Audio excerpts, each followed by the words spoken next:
이 복된 시간에 주시는 하나님의 말씀은 고린도전서 11장 1절에서 10절까지의 말씀입니다.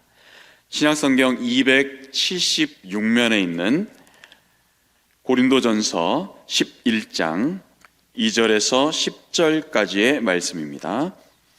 고린도전서 11장 2절에서 10절까지의 말씀입니다.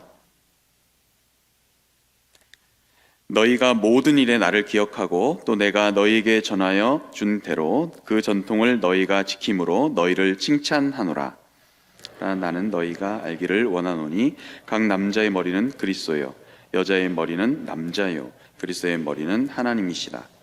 무릇 남자로서 머리에 무엇을 쓰고 기도나 예언하는 자는 그 머리를 욕되게 하는 것이요 무릇 여자로서 머리에 쓴 것을 벗고 기도나 예언을 하는 자는 그 머리를 욕되게 하는 것이니 이는 머리를 민 것과 다름이 없음이라. 만일 여자가 머리를 가리지 않거든 깎을 것이요 만일 깎거나 미는 것이 여자에게 부끄러움이 되거든 가릴지니라. 남자는 하나님의 형상과 영광이니 그 머리를 마땅히 가리지 않거니와 여자는 남자의 영광이니라.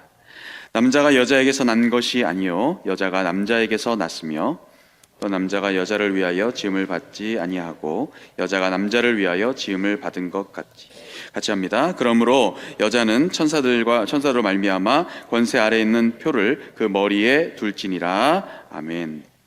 오늘의 말씀은 교회의 품격은 어디서 오는가? 교회의 품격은 어디서 오는가라는 주제로 말씀을 전하겠습니다. 새벽을 깨워서 나오신 여러분들은 정말 체력적으로나 영적으로 대단한 분이십니다. 이 여러분 마음속에 하나님께서 새벽이라는 시간들을 깨워서 또 여러분의 영혼을 깨우게 하시고 가정을 깨우게 하시고 우리 교회와 우리 한국교회를 깨우는 믿음의 용사들이 될 줄로 믿습니다. 여러분은 전통에 대해서 어떻게 생각하십니까? 전통에 대해서 제가 교회에서 일반적으로 부르는 찬양이 있죠. 예전에 지나갔던 한 10년 전이나 20년 전에 아주 유행했던 찬양들이 있잖아요. 때로는 찬송가를 부를 때도 있습니다. 우리 아이들 앞에서 예배를 할 때 이 찬양을 이렇게 하면은 제가 무심코 이렇게 찬양을 부르게 되면은 우리 아이들이 옛것이야 라고 말하는 것이 있습니다. 아이들이 왜 이런 생각을 하게 되는 것일까요? 전통이라는 것은 그냥 옛것이다 라고 하는 타부시하는 경향들이 우리 아이들에게 대표적으로 있기 때문입니다. 유행이라는 측면에서 전통적인 것은 어떤 것일까요? 고리타분하고 현재 상황과 지금의 시대와 맞지 않다라고 생각하는 것이 전통일 것입니다. 그런데 이 전통이라는 것이 진리적인 측면에서는 고리타분하지 않습니다.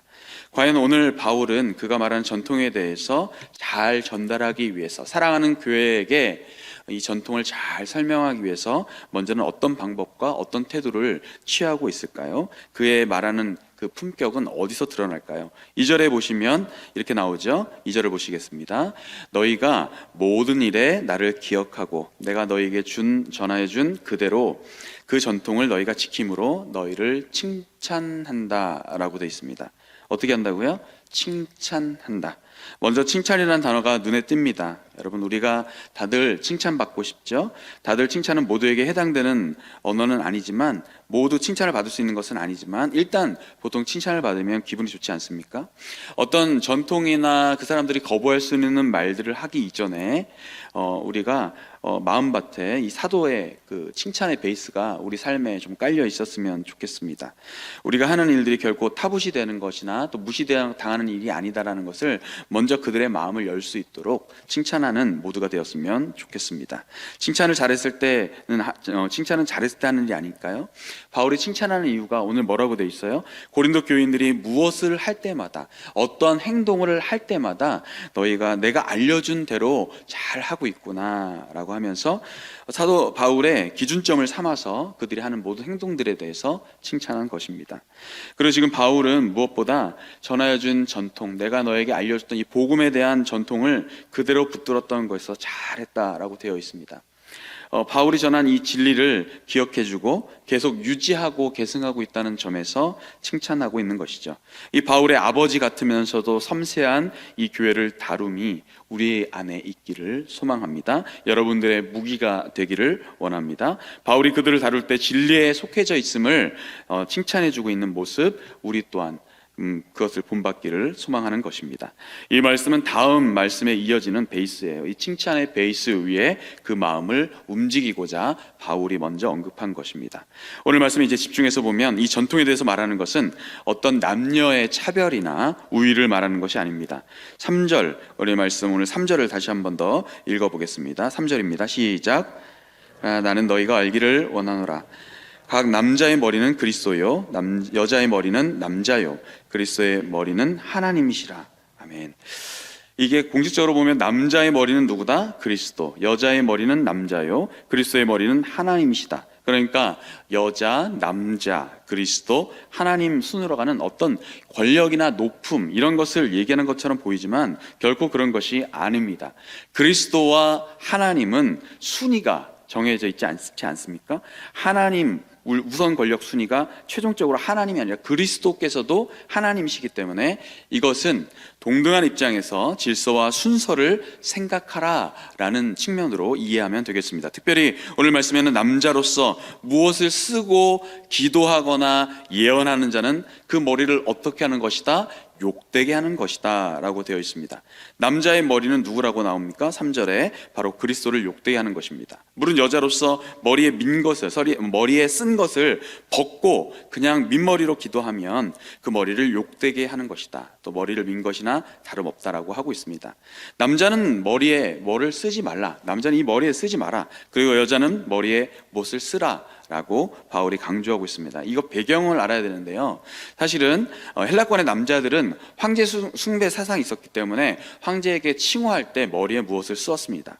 머리에 쓰는 행위들이 많았습니다. 그런데 예수 그리스도를 최종 권위로 인정하는 교회에서 가장 칭송받아야 될 하나님 그리스도의 이름이 이런 남자들이 머리에 쓰는 행위를 통해서 사회를 따라간다는 오해를 받을 수 있기 때문에 바울은 판단하여서 교회적인 측면에서, 목양적인 측면에서 남자들을 권면하고 있는 것입니다. 밖에서 그렇게 쓰지만 교회에서 가장 인정받고 가장 칭송받아야 될 분은 우리 주님 예수 그리스도이시다라고 강하게 얘기하면서 남자가 머리에 쓴 것을 하지 마라, 남자는 머리 쓴 것을 밖에서는 하더라도 이 안에서는 하지 말라라고 얘기하고 있는 것입니다. 그러니까 부도덕한 이렇게 집단으로 오해할 수 있기 때문에 이러한 권면을 한 것입니다. 그러면 바울이 여자들이 머리를 가리라고 하는 이유는 무엇입니까? 중동 지방에 있는 여자들이 이렇게 히잡이라는 이런 것 쓰잖아요. 그 문화적인 배경이 있는 거예요. 머리를 쓴 것을 벗으면 벗은 것을 통해서 거리에 있는 여자들, 창기들을 의미하는 것이 그 당시의 문화였어요. 그러니까 교회에서 딱 들어왔는데 교회에서 여자들이 이것을 머리에 쓴 것을 이게 쓰지 않고 있으면 저 여인이 그런 여인이구나라는 배경을 가지고 있는 것이죠. 그러한 여인들이 기도하거나 때로는 예언하거나, 이 예언은 그냥 신비적인 예언이 아니라 예탁할 예자, 말씀 원자예요. 말씀을 예탁했단 말이에요. 그러니까 그 여인들이 말씀을 이렇게 전하면서 기도하는 대표적인 사람이 되었을 때 이런 행동을 하는 것은 교회 밖에 있는 사람들이 그 여인을 봤을 때 저렇게 있는 사람들이, 이런 창기들이 복음을 전하는데 저 복음이 맞는 거야 라고 하는, 그러니까 복음 전파에 방해가 되는 것이기 때문에 기도와 말씀이 전해질 때 예수 그리스도의 길이 막힐까봐, 전해지는 것이 막힐까봐 사도 바울이 걱정하며 이것을 오늘 말씀으로 쓴 것입니다. 5절에 보시면 머리를 민 것이나 다름없다. 그러니까 머리를 미는 것은 욕되게 되는 것인데, 긴 머리는 여성의 영광이다, 그리고 머리를 미는 것은 여성의 수치다, 모욕으로 여기는 문화였던 것입니다. 우리나라에서도 예전에 여자분들은 머리를 많이 기르셨잖아요. 그런데 그것이 갑자기 쇼커트를 딱 치면은 이상하다라고 하는 그런 사회적인 그런 것들이 있었잖아요. 그런 사람들이 교회 안에 왔을 때 사회도 그러지 않은데 교회에서 그런가? 라고 하면서 이 길이 막힐까봐, 치욕적인 얘기를 들을까봐 교회에 건덕을 세우기 위해서 바울은 칭찬하고 또 이런 사회적인 배경 속에 교회의 복음의 전파가 막히지 않도록 그렇게 강조하고 있는 것입니다. 그래서 세상 사람들에게 오해를 사지 않도록 사도 바울이 아주 세밀하게 얘기하고 있는 것입니다. 그러니까 오늘 이 말씀을 통해서 우리가 집중해야 될 것은 바로 복음 안에서 누리고 있는 것들이, 이 교회 안에서 누리고 있는 것들이 사회에서 하는 것이 아닌 것들을 가져와서 밖에서 오해하지 않도록 그렇게 잘 해야 된다는 것들을 우리가 적용할 수 있습니다. 예를 들어서 우리에게는 찬양할 자유가 있습니까? 없습니까? 마음껏 찬양할 자유가 있죠. 그러나 가정예배 가운데서도 마음껏 큰 소리로 찬양을 한다고 하면 주변에 있는 아파트이기 때문에 주변에 있는 사람들이 아파트에 산다고 할 때 많은 또 이렇게 컴플레인이나 이런 것이 들어갈 수 있잖아요. 그러니까 사회에서도 그렇게 하지 않는 일들을 찬양이라는 이유로 말미암아 마구잡이로 소리를 내서 주변에 있는 사람들이 괴로워하지 않도록 조심해야 되는 것이 가정교회에서도 해야 될 역할입니다. 커피숍에서도 어떻죠? 신앙의 자유가 있습니다. 우리 주변에 보면은 예배 마치고 주변에 있는 커피숍에 많이 가요. 그런데 목소리가 때로는 큰 분들이 우리 교회에 있는 분들도 있어요.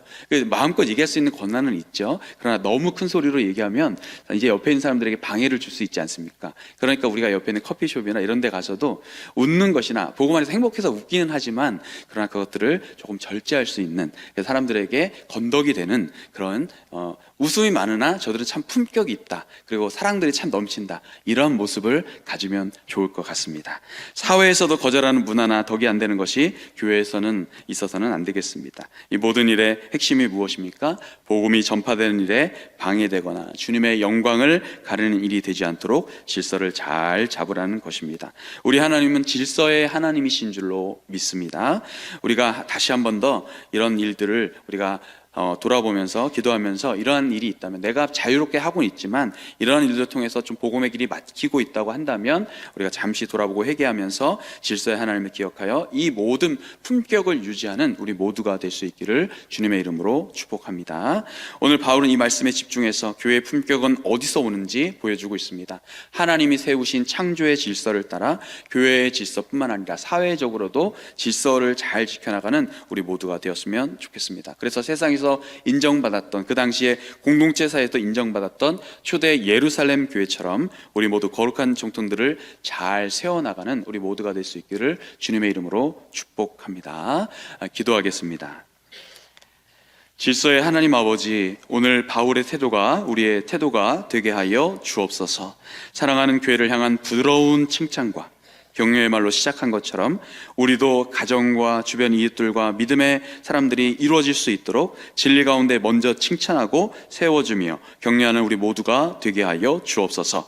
우리 교회가 환대의 문화가 있습니다. 이 환대의 전통과 문화를 먼저 사람들에게 잘 베풀게 하시고 칭찬하고 세워주는 공동체 되게 하여 주옵소서. 특별히 영적인 권위의 질서대로, 창조 질서대로 예배포에 대해서 설명하였습니다. 또 교회 복음의 전파를 위한 일이 될 수 있도록 사도 바울이 간곡히 이야기하였습니다. 우리 모든 신앙 가운데, 신앙생활 가운데 질서 있게 품격 있게 행동하게 하여 주옵소서. 질서의 주체이신 주 예수 그리스도의 이름으로 기도드리옵나이다. 아멘.